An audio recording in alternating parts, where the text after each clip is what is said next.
Welcome everyone to episode 11 of Developer Dialogue. I'm your host, Malt Strategy Wargamer. I'm here with my trusty other co-host, Eric Tortuga Power. How you doing, Eric? Doing fantastic. How are you doing, John? Not bad, not bad. And we have a special guest. We have Dan from Killhouse Games, the developers behind the Doorkickers game series. How you doing, Dan? Welcome to the show. Hi. Thanks for having me. It's great to talk to people like you. Really, it's our pleasure. Ditto.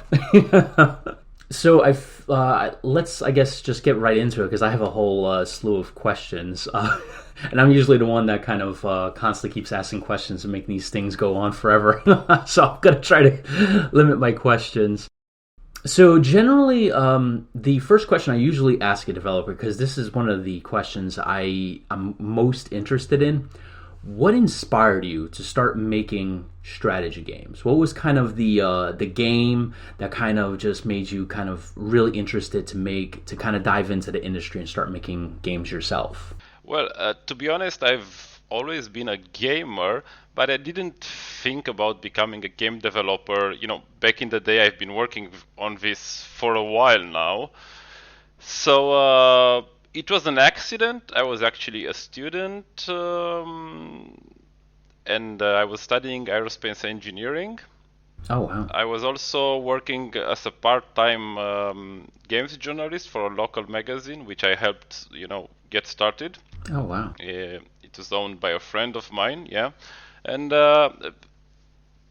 I heard about I got in contact with the just starting local games industry.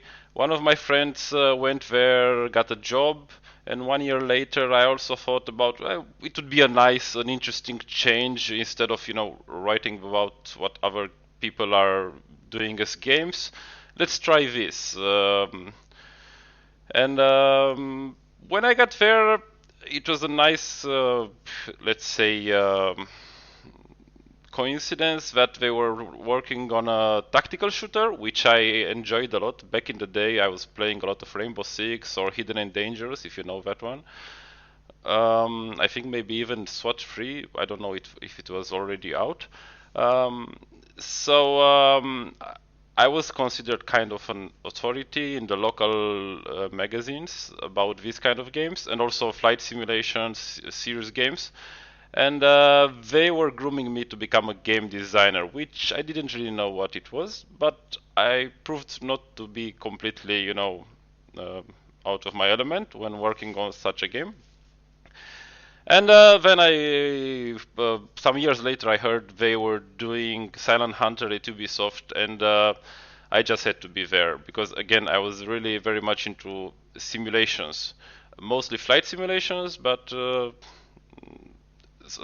even a sub-sim is something more serious than what I was doing by that time at my initial company, FunLabs. So it just happened, I guess. That's the short answer. It just happened. Now about strategy games, when I grew up, I witnessed strategy games appearing. I guess I played the first Civilization. I did play Dune and Warcraft, the first games, and also through games magazines that would sometimes, get to Romania. I heard about Close Combat. The first Atomic games, they were very intriguing, but I think I only played them a little later. And then we got the first XCOM and Shogun Total War. So I enjoyed those games very much. But I don't think I got to play to work on one of these games for a long while. As I am a gamer, there are many genres that I would enjoy working on, and the same it's true for my colleagues and my partner. And for example, the co-founder of Killhouse Games, he's very strong into, let's say, Quake or StarCraft, but he's also a very good, coder and a very involved developer that gets a feel of what works and what doesn't work in interface or gameplay, so we can pass ideas from one to the other and think of what would be fun and what would be, what would work for players. So it's not always like you're interested in this kind of games and that's the only thing you can do. We enjoy strategy games very much, and of course, when we got the idea for Doorkickers, we applied everything we knew and everything we wanted to put in a game to it. It sounds like a very healthy working relationship with your design partner there. I didn't catch it. What's your history in gaming prior to Doorkickers? Is Doorkickers the original, your first developed project, or were you on other projects before that? Doorkickers is our first project as independent developers. We worked for a number of years for Ubisoft, Electronic Arts. They have local studios in Romania. So for example, I was game designer on Silent Hunter 3, if you know the submarine simulation series. Not just know it, I love it. It's a great game. Okay, yeah, and I was also Thank you for that. on Silent Hunter 4. I was lead designer on Silent Hunter 4 and 5. Wow. Oh, wow. My partner also worked as a coder on Silent Hunter 5. So that's when we got to know each other. He was one of the more involved coders and one of those that would go the extra mile, to make a better game, to serve the players, which was really, really important, because if you're at least a little bit in depth into Silent Hunter, there's a lot of modding and players adding stuff to the game, which is what we learned from there, we knew from other simulations, and we try to apply to Doorkickers also. So our relationship, let's say, dates from those times, because we knew each of us would go the extra mile to serve the players, and that's very important. I don't want to detract from the main meat of the subject, which will be Doorkickers, but I just have one question, since, Silent Hunters is such a famous, and it's one of the best simulation games historically. I think it's one of the best up there for all time. Oh, yeah. But Silent Hunter 5 has this mixed reputation. How do you feel about Silent Hunter 5? Well, I don't feel so great, but I know at its core there are many things which we did with 5 which were better and advanced to the genre, but there are also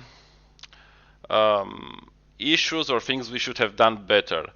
I think it was a not so great project, and it's partially, let's say, my fault.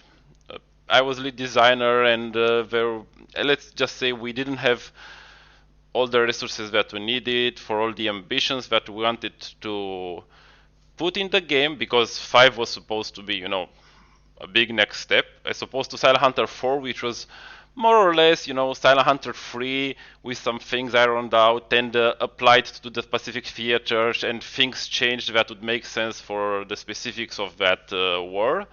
But so in a sense, Silent Hunter 4 is a more polished Silent Hunter 3, right? In a new theater. And Silent Hunter 5, it's supposed to be a big next step, and the experience is supposed to change. But I don't think we had the resources to do all that, and we also maybe didn't have the experience. So because the team changed a lot, so I guess we should have been more down to earth, try to do less, but do it better.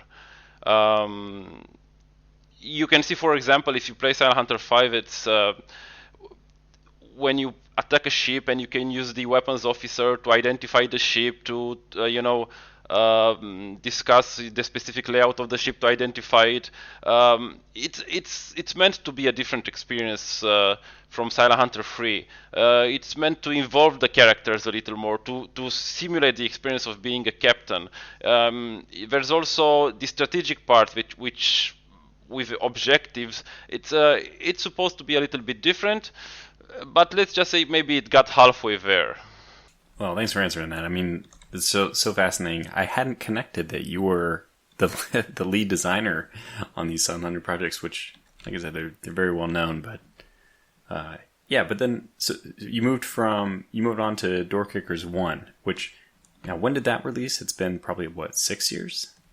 The first version we got out in 2013. It actually released out of early access in 2014. Yeah, I think after Silent Hunter 5, I had some quick stints, on Assassin's Creed 2, Assassin's Creed 3, working mainly on the multiplayer part. I was not really, an important developer. Those are very big teams that develop huge feature sets, and there's lots of people doing great work there. Ubisoft Romania was doing a lot of, programming and level design work for the multiplayer part of the game in cooperation with Ubisoft Annecy, and we also had a small team of game designers that would work on the multiplayer part, but the main design focus for the multiplayer was in Ubisoft Annecy, and to be honest, I enjoyed it, but I never felt that I was actually contributing significantly to the game, so I couldn't say, wow, I have it under my belt. It was cool, the team was great, just my work, I don't think is nothing to write about. And back then I would have liked to work on other Ubisoft games like Ghost Recon, or Rainbow Six was not a thing anymore, and I couldn't. They wouldn't let me, so to speak. So I said, "Okay, I'm leaving." What year did you leave Ubisoft and develop Killhouse Games? We started Killhouse Games in 2012. I think I left a year earlier or something, but I went to another company. There's this Polish publisher called City Interactive, which used to develop something like value games, but they're always looking to transition to bigger projects. I think they might have Sniper Ghost Warrior, for example, which grew up a lot from the things that you'd find in the value section of games industry to a more mainstream title. They opened up a studio in Romania, and some good friends from Ubisoft days were working there. So I also went there, but it didn't work out in the end. They closed the studio. And that was a good step and a good kick in the back for us to start Killhouse Games. We actually had the idea for Doorkickers in 2011, but we just sat on it for a while, and the idea got more shape in the meantime. So it was good when we started, to have a head start on what we really wanted to do. Just let's do a prototype and validate it. I see. That's really interesting. How big was your team when you first started working on Doorkickers? Yeah, it was 3 guys. So me as the lead designer and my 2 partners back then, which were both programmers. And then we got an artist, and that was kind of it. We also got some level design help a little later. But so in the initial days, we always were, around 3 or 4 guys. So now that we're talking about Doorkickers, some of the people who are watching it or listening to this might not be familiar with the game. Do you have like a 1-minute sales pitch or elevator pitch, as they say, that will briefly describe the game to somebody who hasn't played it before? I guess it's a top-down tactics game about controlling special forces teams, going into buildings and doing room clearing, and micromanaging their action plan, and then sitting back, watching it happen, and then going back and correcting whatever went wrong. Yeah, have you played Frozen Synapse yourself, or are you familiar with it? A lot. Yeah, I played it after we got the idea for Doorkickers. it actually helped me, validate that it's a fun idea. I mean, I believed in Doorkickers, but it always helps, to see a game that is close to what you're trying to do and think, okay, this really works. There are some subtle differences, but I'm just gonna say it straight that I enjoy Frozen Synapse immensely. I didn't make time to play Frozen Synapse 2 yet, which is, my fault. I have the game, but I haven't played it yet. But Frozen Synapse, I played a lot, both the campaign and the multiplayer, and it's really, really fun and cool. Yeah, I haven't played Frozen Synapse 2 either, but if anybody who's listening is not unfamiliar, I don't know how they would be familiar with Frozen Synapse, but not familiar with Doorkickers. But yeah, I wasn't. Yeah, they're similar games. Otherwise, we can just say it kind of reminds me of the original Tom Clancy's when they came out, the original Rainbow Sixes. When we're talking in the late '90s, was it? Yes, and exactly. You would make your strategy, and you'd have your go codes and all that, and you'd execute. Now, this was a first-person shooter, but Doorkickers reminds me a lot of this. It's like the top-down version of the old 90s Rainbow Six games. Yeah, to be honest, it's kind of like the alternative pitch that I'd use for Doorkickers. It's the planning mod in the original Rainbow Six made into a full game. I played that a lot. I played Rainbow Six 1, 2, 3, and I think it was in the second game in Rogue Spear that we added the ability to just sit the mission out and watch it in observer mode. So it was really, really fun to just, develop your plan, add more details to it, and watch through the eyes of your troopers and, give go codes and try to perfect the plan.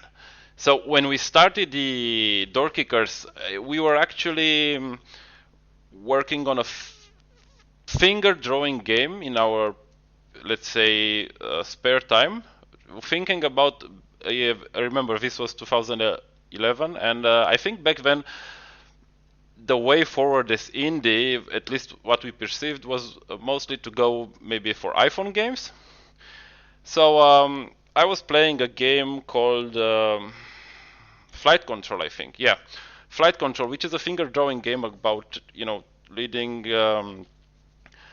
aircraft to their airport and just not making them crash into each other. So I was playing it and thought, hey, wait, this finger drawing thing is fun. And I had an idea for a game that would work like that. We started developing it in our spare time. But when we were playing the idea, I was not entirely happy with how it was turning out, and thought, what we could do something else with this mechanic of finger drawing. And I came up with the idea to have a blueprint of a building and draw the paths of the troopers for a SWAT team that would go in. And then of course I remember Rainbow Six, and I thought, wait, yeah, I played something like this, and it would be cool. And wait, I remember the go codes. And I blatantly stole those from Rainbow Six. I remember those go codes. It was really fun. So it's exactly Rainbow Six, the planning mode. Of course, because Rainbow Six also had the first-person shooter part. It allowed you to give a little less detail in the planning mode, because you could fix it in when playing the first-person shooter. And many people would actually just play first-person shooter and not bother with the planning. In our game, that's not an option, and we need to solve all sorts of control things in order for the player to be able to complete the mission just in planning mode. I'm kind of curious because you mentioned the iPad, and I kind of want to piggyback off that because you guys do have a Doorkickers for iPad, and so I'm kind of curious: did the PC version come first, or did the iPad version come first?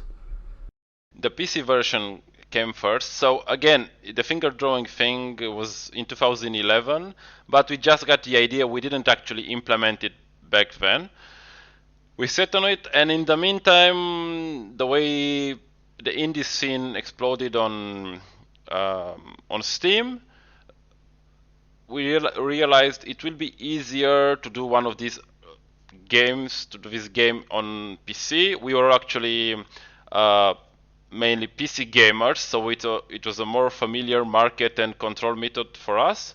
And also, it's easier to develop games on PC, and full stop. You don't need so much hardware, specific operating systems to export to the iPhone, all the technical requirements of phones and everything. So we did the game first on PC. We adjusted a bit of the original idea because, of course, the screen is larger on PC.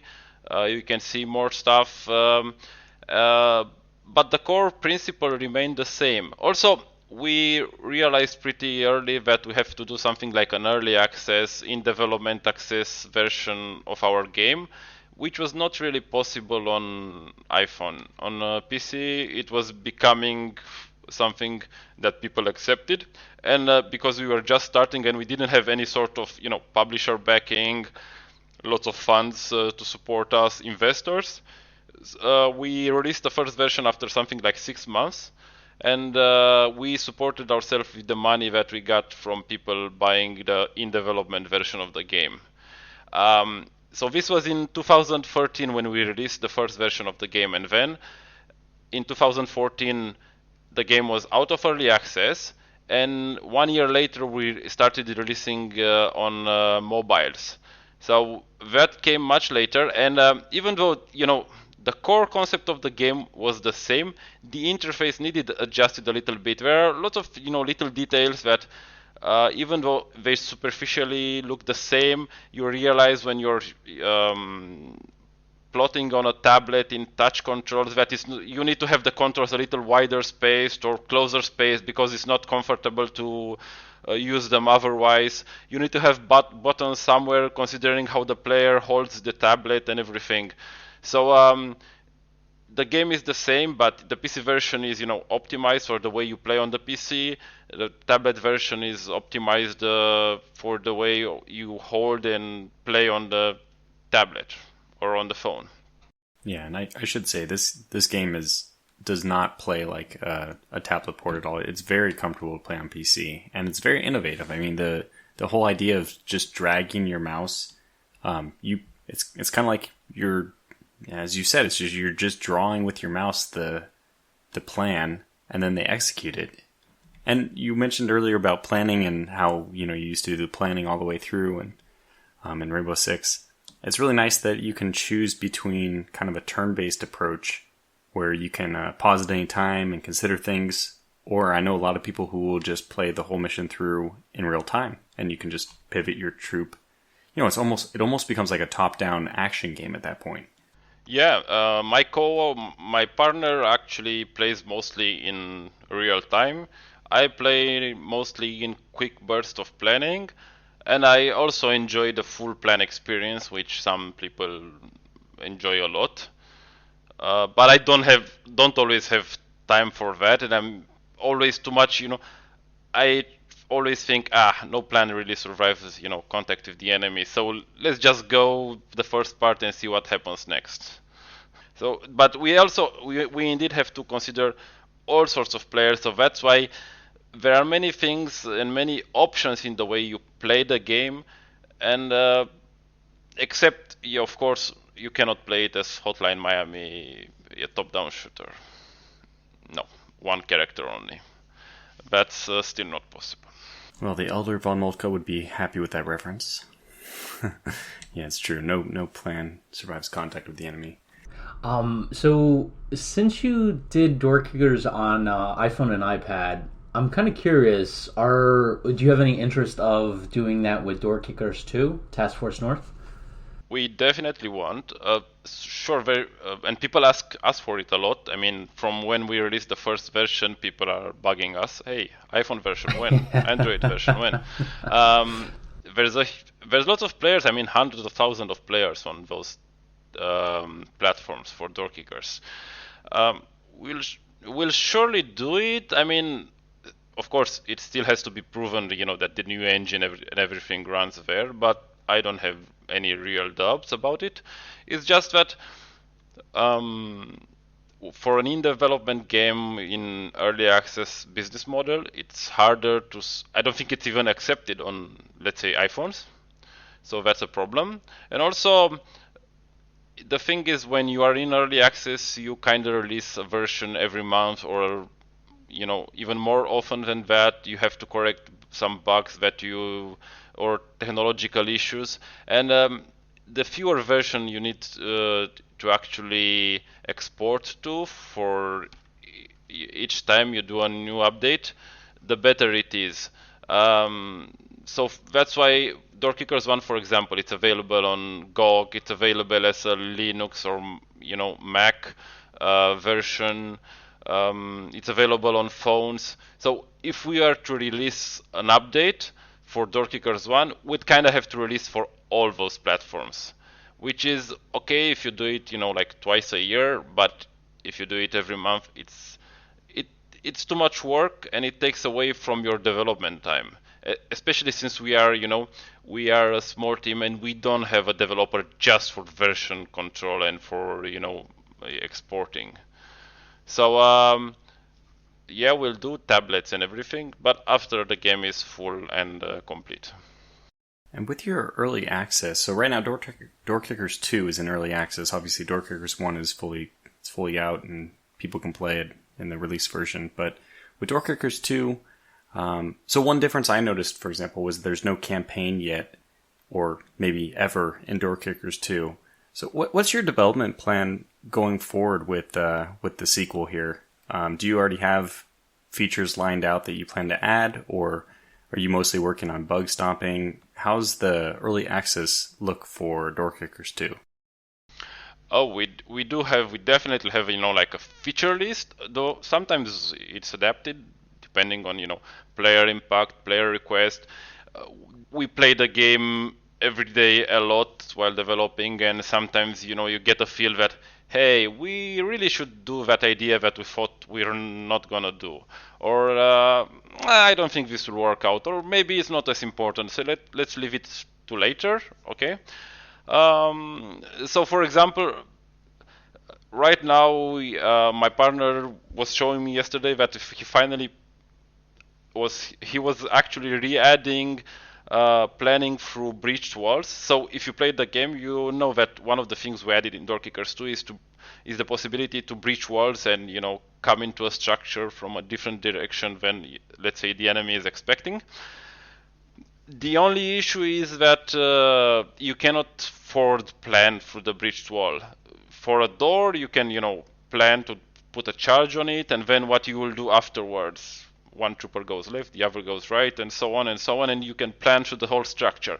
But when you plan to put a wall charge, you stop there. That's it, and you need to actually blow the wall to plan further, which is a little bit makes let's say single plan playing a little bit difficult, and also it's very annoying if the wall that you're trying to breach is at the mission start, especially since the game save the plan that you have when the mission starts, so you can always like plan a little further, improve, and it helps you build up, right?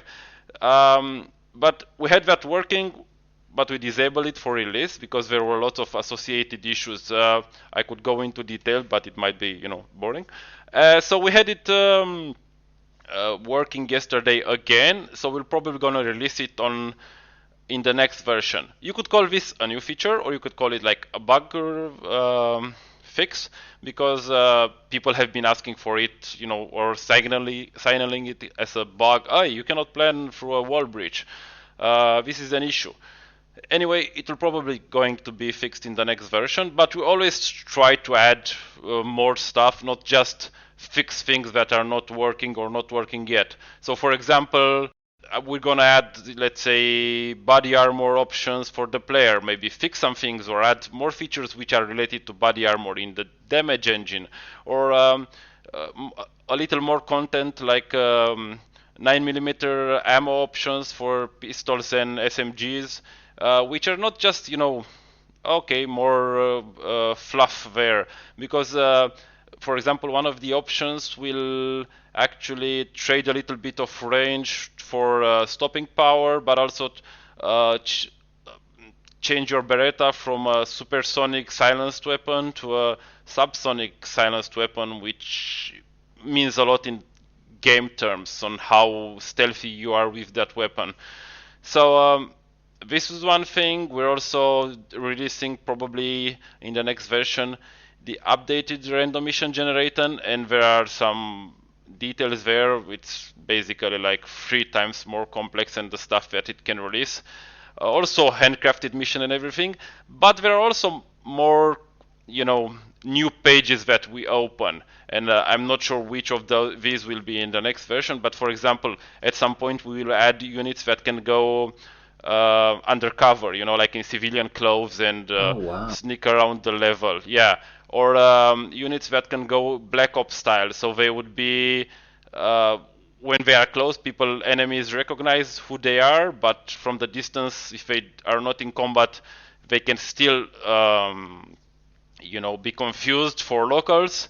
They can use like blankets to camouflage themselves before they fire the first shots. So this is a side of the game that, when you think about Iraq or Afghanistan or Middle East conflicts, of course they make sense, but they are new to Doorkickers. I mean, Doorkickers 2 right now, maybe people think, okay, it's Doorkickers 1, but Special Forces. Yeah, but we're also adding this part where you're going, into civilian clothes and avoiding combat until it's time to go loud. And this will be really different. Or when we add, night missions and darkness and stealth by going into, let's say, foliage and using night vision goggles, or the ability to cut the lights for the enemy structure. This is also, another page that we will turn for the game. So all these are just a question of when, right? We know we will add them. We know the Doorkickers experience will not be the same, will not be the one we intended without them, so we're surely going to add them. Also, probably, let's say, suppression for machine guns, and in the whole context of the game, it will change the combat experience a lot.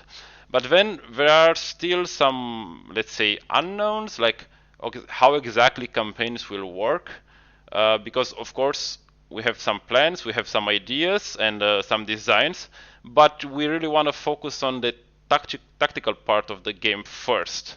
So we are leaving that for afterwards and just going with the flow on the campaign side for now.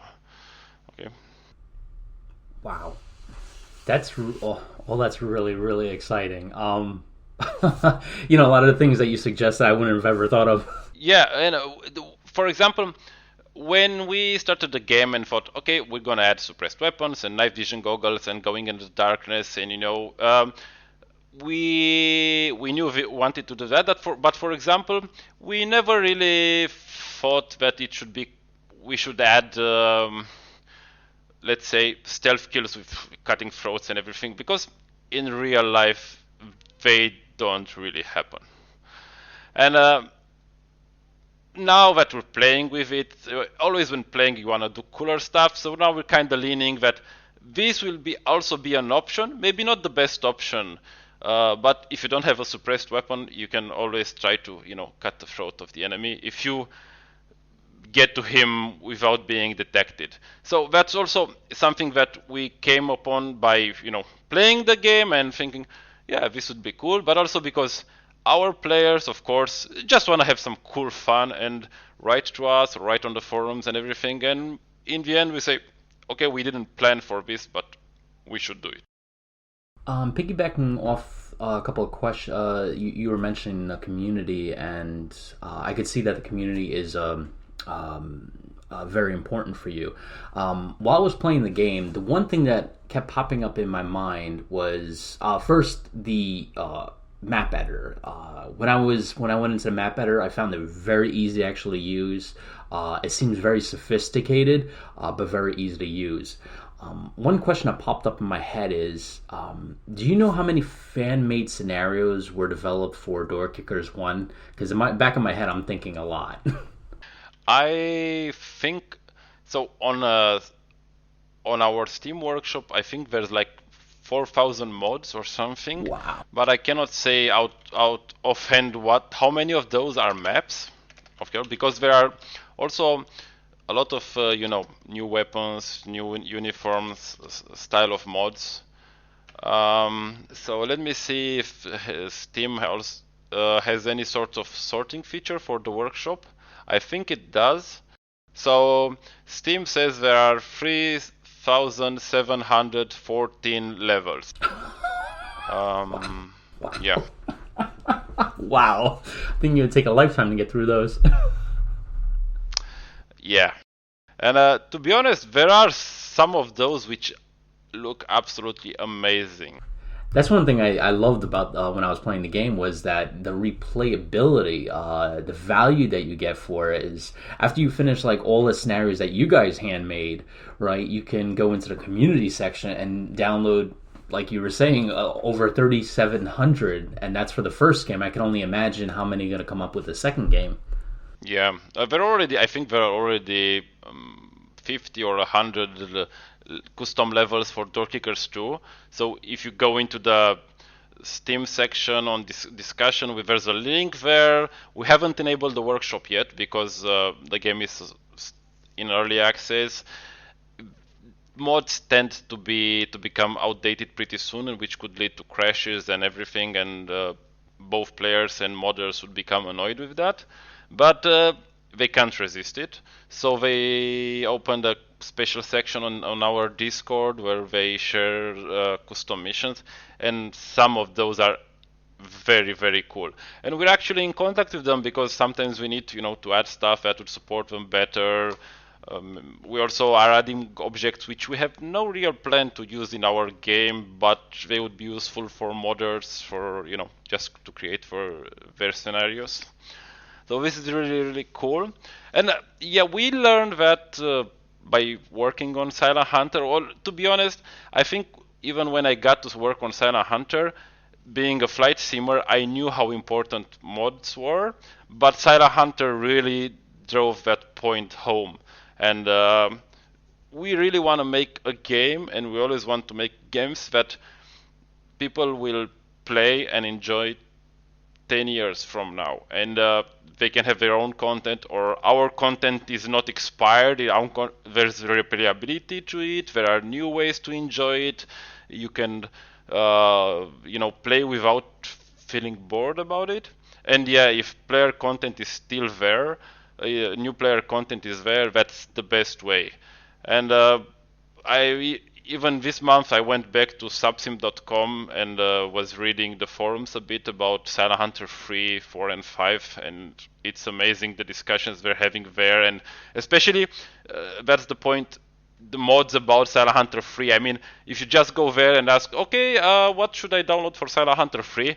The thing that there are like 5 big mods with lots of content for a game that was released so much time ago. That's amazing. They're still redoing those. It's just crazy, the mod scene for Silent Hunter 3 and Silent Hunter 4 as well. I mean, it's really impressive. Yeah. I'm kind of curious because this game focuses on special forces, and as I was playing it, I was kind of curious. Do you plan or I saw like a section that was focused on Rangers, but are there different scenarios that focus on, like, let's say Green Berets or Marine Recon or Navy SEALs? So no, not right now, because the thing is, the only units that you have in the game right now are Rangers. Okay. So yeah, but the way the game is supposed to work, and we designed it around, let's say, the concept of having a task force that is hunting this terrorist network like Al Qaeda or ISIS or whatever in a fictional country, but which is inspired by Iraq. And they would have a task force that would be mainly Delta Force plus Rangers. So each of these would be let's say, better for some kind of missions. But it's also the question of just sending someone which is available, which is not, spent out. So the experience that we plan to have is for the player to have multiple squads, or at least one squad of each unit. Like I have this squad of rangers, which are 30 people with machine gunners and grenadiers and everything, and I can use them for large missions. Those are rangers, and rangers will have like their own mission packs, which is the lead the way pack in the single missions. And then you'll have Delta Force, and you'll have a pack there which is called Do It Like Delta, and which is more into like really surgical operations where they work with, let's say, fewer numbers, but actually in game terms not so much. They just don't have the resources to pull reinforcements. So the Rangers, you can maybe use 10 in any mission, but they're 30 in total. So if you take a few casualties, when we add mission packs which have persistent injuries, you could lose one guy, or he's recovering from a wound, and you can use another one. With Delta, it will be like your squad will be like 8 or 10 people, and that's it. Okay, and then you'll also have this CIA Special Activities Division, which will be just a cell, like 2 guys, right? So those they're really heavy on concealment, so they'll have options to either go Black Ops with minimal tactical gear, or just undercover and with indigenous weapons. And of course, if one of them dies in one of those persistent mission packs, then that's the end for him. You have to make do with the rest. So if we ever do like a strategic map campaign, you'll get to use these squads like a little pawns, okay, that you deploy on the map. So which of those, when he gets to a mission, then you actually play the mission. But in single, what you're seeing in the game right now is just single missions which have no connection to each other. So yeah, there will be a mission pack for the Rangers. There already is, but the missions are not all there. There will be a mission pack for CIA and another one for Delta Force. And there are the mission packs which are just specific to what kind of mission we wanted to design, like extreme rescues or any tiny, mission packs, tiny spaces like apartments and everything. If we do, for example, something like a tour of duty style of chained missions, which is kind of like the campaigns we had in Doorkickers 1, when you go into one of those tour of duties, you go with a full squad, and you don't get reinforcement, you don't get injuries reset after each mission. Losses actually count. So you could choose to say, I'm doing this with Delta Force, okay, but you got 10 guys, or I'm doing this with my Ranger squad. And the experience will be different playing style in number, and also in the number of troopers which are available. But when we're doing when we're done with doing all these units, then we can discuss about, okay, this was Task Force North, which was Rangers plus Delta plus CIA. Okay, let's do Task Force South. Let's say, okay, those are maybe Green Berets plus Navy SEALs plus something else. Let's do Nordic countries. Let's do Romanian troops. Who do they work with? So we still want to have like the experience of choosing between multiple units, but so not just 10 units and deploy whichever you want. But first we want to focus on the ones that we have in our initial plan, because it's not just a question of adding, okay, what do we have now? French Special Forces, new voices and new weapons, and that's it. No, we want to make sure we represent them with whatever makes them different in combat and everything, and give them the proper gameplay experience. And then we can discuss about, okay, how would Green Berets be different, or how would SEALs be different from this? Does that make any sense? Oh yeah, definitely. Yeah. And it's very exciting. Yeah, it sounds like it's going to add a lot of depth to the game because you'll have different styles for the different folks. I didn't even know all this, so this is really interesting to me. I was already having fun just playing with the Rangers. Yeah, we didn't actually announce all of this. I mean, some of it you're maybe hearing this the first time if people are listening to this and they're following Doorkickers around. So, yeah, breaking news, I guess. All right. Well, you already know what we'll title this podcast. Breaking news. First seen here. I guess another question I have, this one would be for the single-player campaign. Is it possible to play the enemy, instead of being a door kicker, to be the people that are, well, not kicking down the doors? Well, it's not possible right now for sure. Okay. Now, we're not really looking to do a campaign from, the terrorist point of view, if that's what you're asking. But, of course, we're gamers first, and we always feel it would be cool to play any game as player versus player, or team of player versus team of players.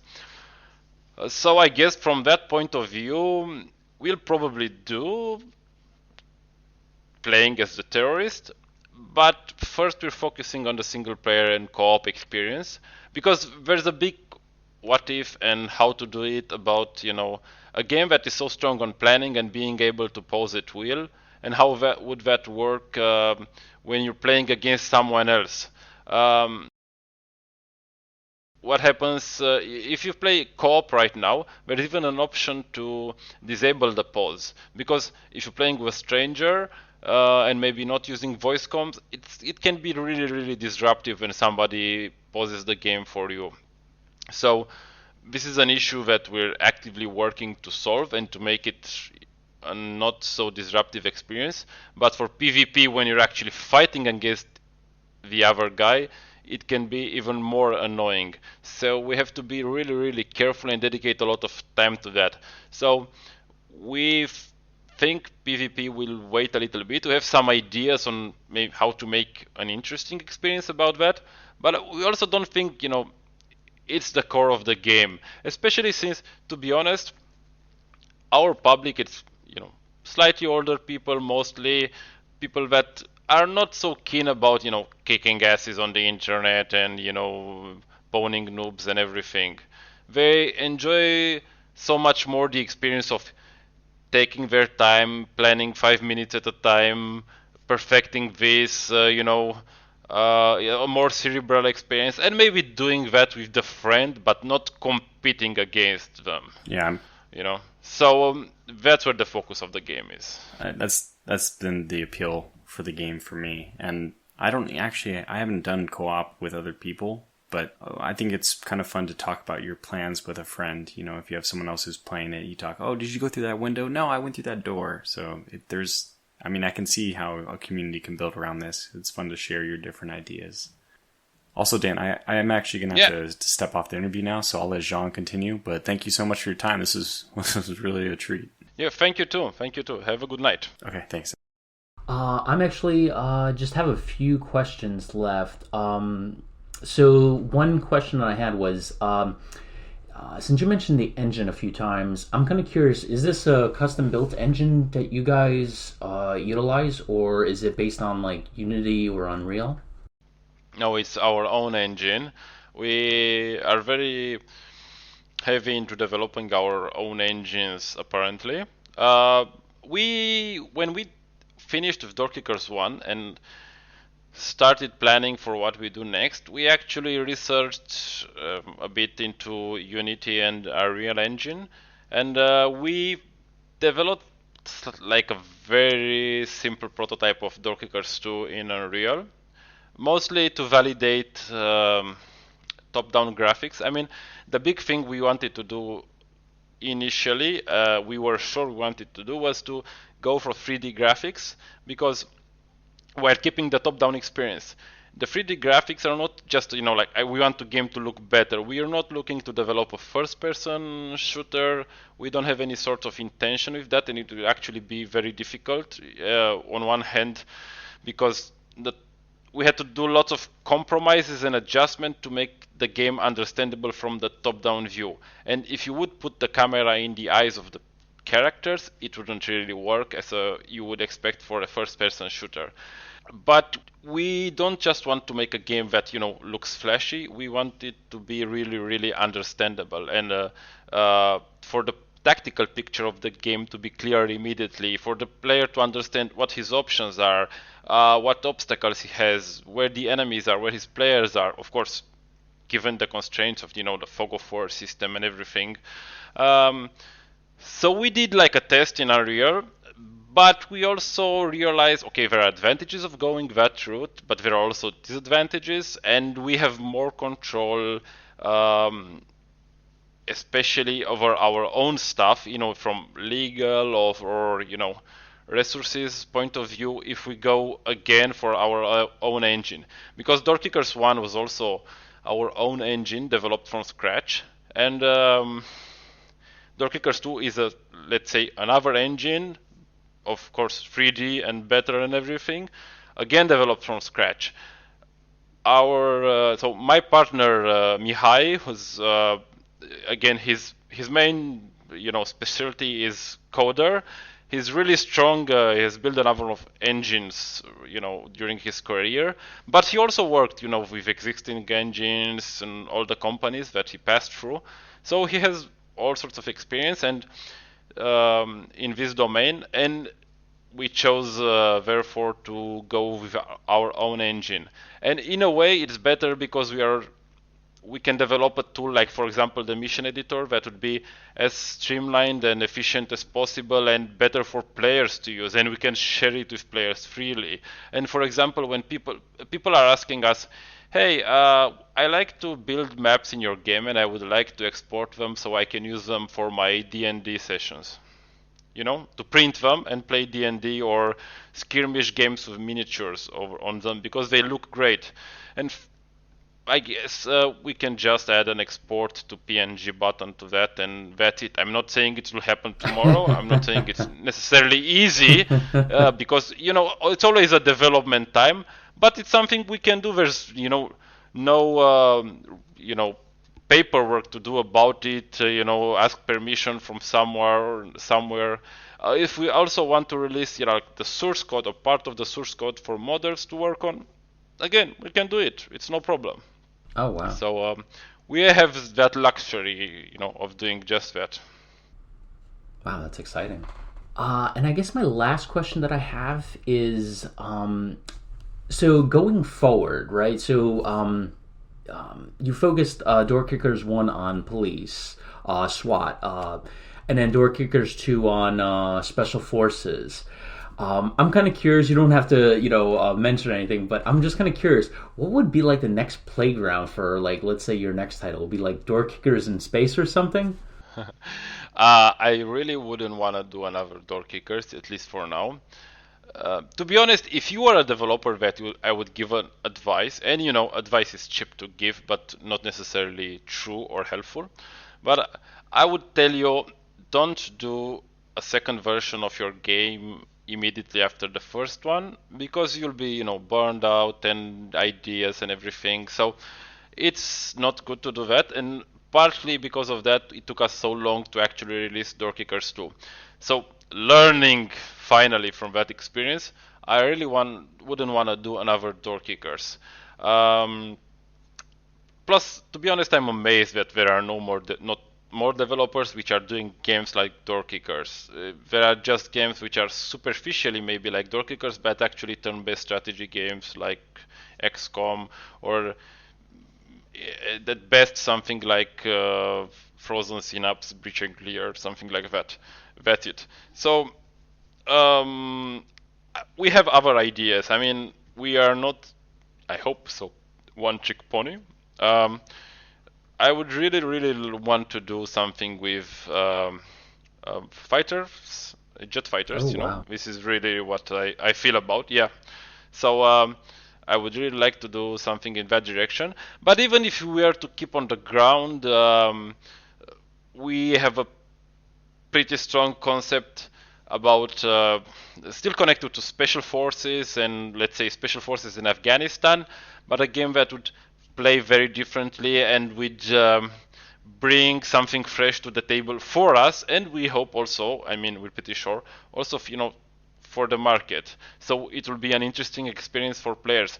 I think that's the best thing that I can say about Doorkickers, that it tapped into a niche, into a playing style and an experience which was not really served. So people, were really excited about it, and hey, I want to play this, but sadly they didn't have, another option, at least in recent times, to enjoy. So, for example, I remember when I was a kid and I would play UFO, the original XCOM.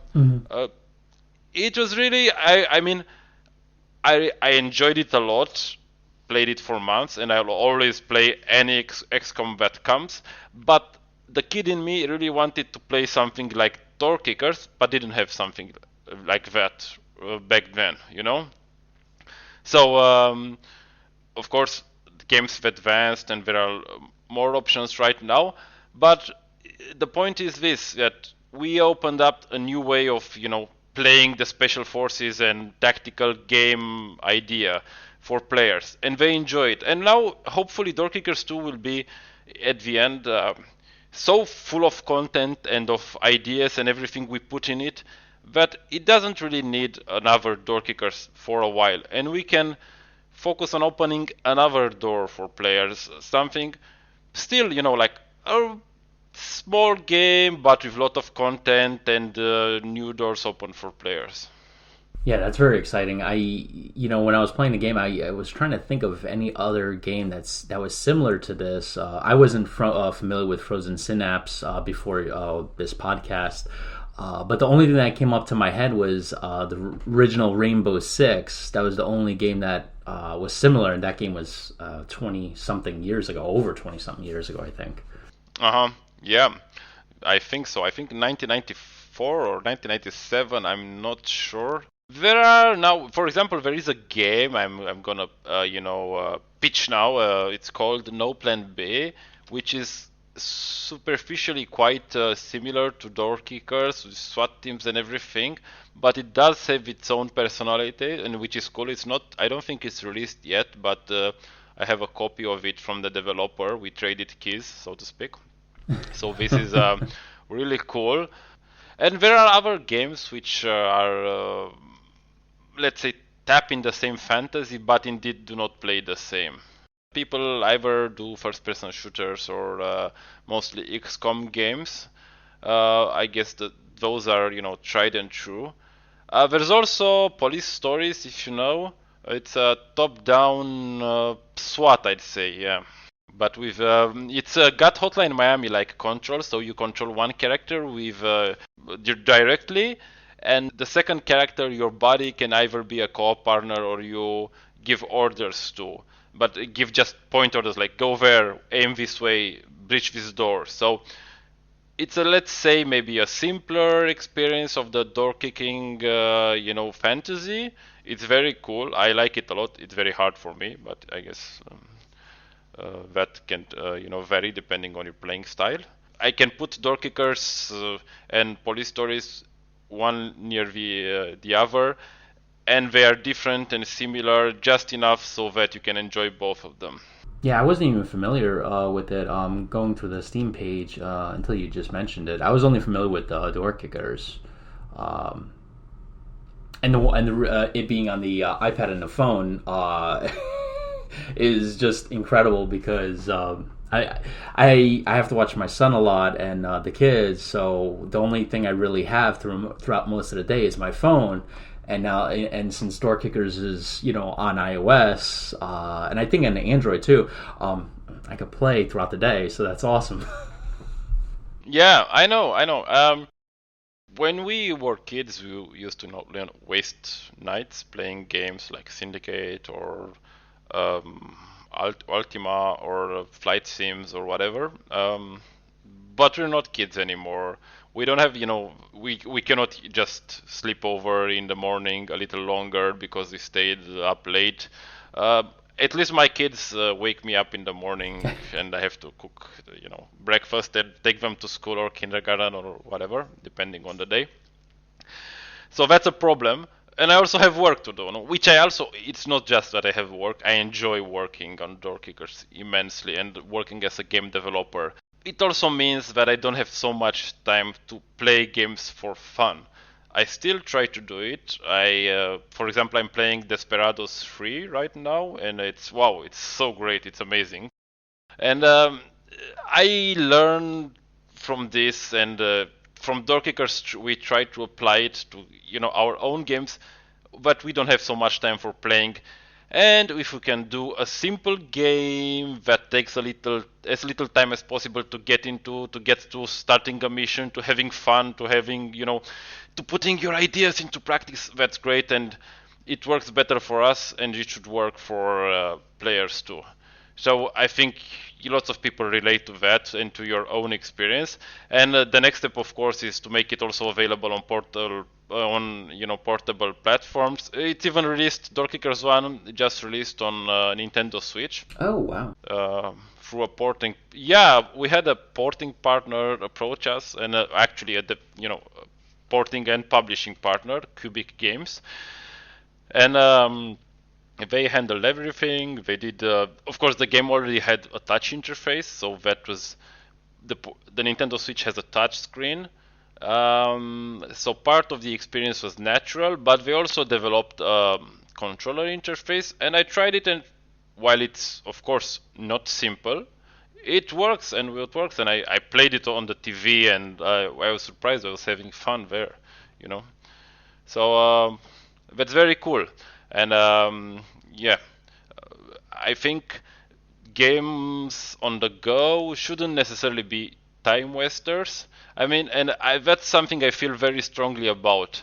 I can enjoy a time waster, but I feel bad about myself sometimes. When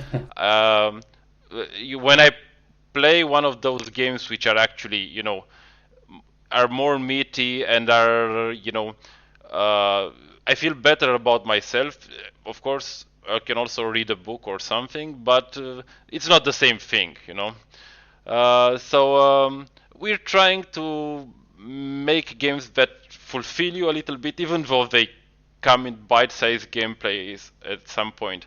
And I was just discussing via email with a player of Doorkickers 2 who was actually saying this, that well, would it be possible to add a save game feature to the game? And I was, of course, said it's something we really feel strong about, because we don't want the game to be to turn into a save and load fest. Oh, I moved 5 meters further with the plan, save. Oh, one of my troopers got killed, load.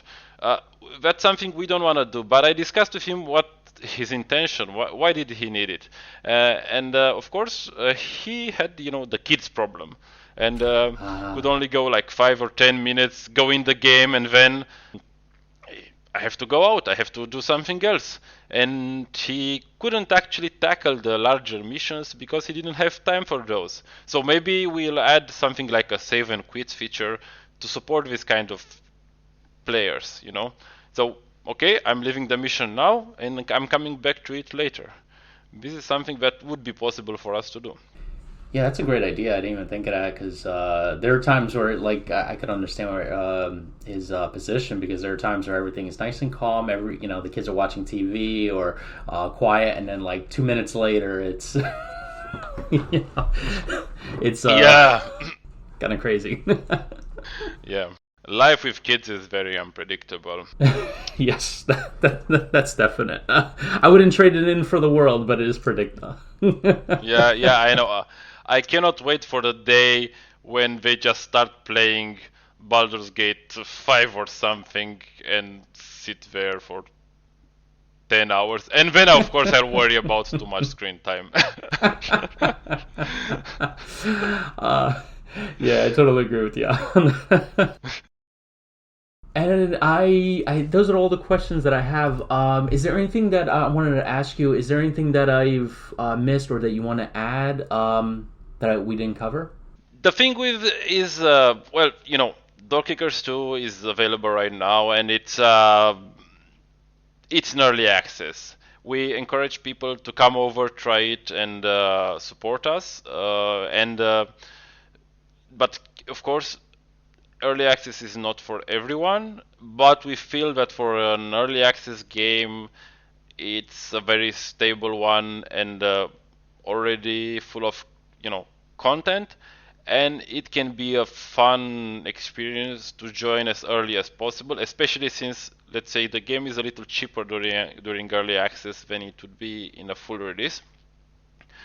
And the more people are playing, the more fun it is for everyone, especially if people are playing co-op and watching each other play and complete the missions and discuss tactics and everything. And also, the fun part is when they discuss what are best weapons or best tactics and everything. And of course, and that's the intention, there is no set answer. There shouldn't be a perfect weapon. There shouldn't be just one way to finish a mission. So this always leads to interesting discussions. So that's why I want to encourage people that are maybe sitting on the fence to maybe come over and support us and try the game and see if it's their thing. Yeah, and it's I believe it's $20 on early access, and you also have a really great intro price for the Doorkickers on iOS. I think it's $5.99, if I'm not mistaken. I think so. I can't remember, but yeah. On iOS, the price is a little cheaper. It's adjusted to the realities of that market, but also on iOS and on tablets and everything, we were not able to port the mission editor, and the mods are a little bit limited. So the best experience is on PC, where you also have co-op multiplayer and mods and mission editor. But gameplay-wise, on iOS, it's identical otherwise. Yeah, and for $6, that's basically a coffee at Starbucks. So for me, that's a great deal. Yeah, that's very cool. And the thing is with releasing the game and especially on portable platforms, we had people writing to us from I don't know which part of the world. During military deployments or actual SWAT officers writing to us and using the game to demonstrate concepts or capture footage for their training syllabus. Just because it puts things which we take from their training syllabus, things which you put in the game, and they then discover the game and it gives a visual form to what we're trying to teach, and it's easier for them to illustrate those concepts, and that's very cool. And the iPad and Android version helps a lot with getting new players that maybe are not hardcore gamers and don't have a gaming PC and are not used to gaming on the PC. So that's very cool. That's why we also have a lot of players that are asking, a lot about Doorkickers 2 on mobile platforms because they don't game on the PC. Even though, to be honest, the game is not very resource intensive. So if you have a PC that you're using for work, it's probably going to work. The Doorkickers is probably going to work there too. Awesome. Well, I guess that's all the questions I have. I wanted to thank you for coming on the show. I really enjoyed this interview. It was very, very exciting, and I really look forward to all the things you're going to be adding to Doorkickers 2, because everything that you said, from civilian clothes to wall charges, that blew my mind right there. So that's really exciting. Yeah, thank you. It's been really, really fun. I'm happy to talk to you guys. It's great to be on the podcast. And that does it for this episode. We hope you guys enjoyed it, and we'll catch you guys in the next one. See you then.